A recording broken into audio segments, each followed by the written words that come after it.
தேங்காய் என்பது சாட்சாத் அந்த சிவபெருமானின் தலையின் அம்சம் என்று உங்களுக்கு தெரியுமா?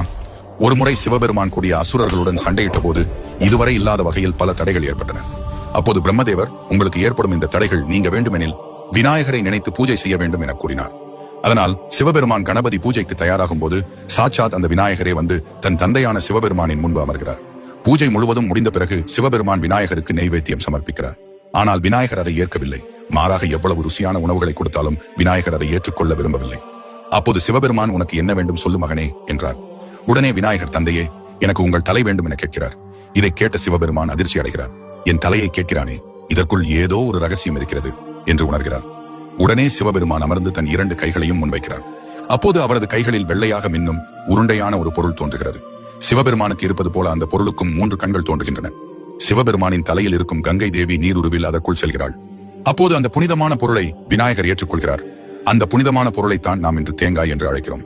தேங்காயின் மேல் ஓடு சிவபெருமானின் தலையாகவும் அதற்குள் இருக்கும் தண்ணீர் கங்கா தேவியாகவும் கருதப்படுகிறது. உங்களுக்கு சிவபெருமான் பிடிக்கும்னா வீடியோ லைக் பண்ணிட்டு கமெண்ட்ல ஓம் நம சிவாய சொல்லுங்க.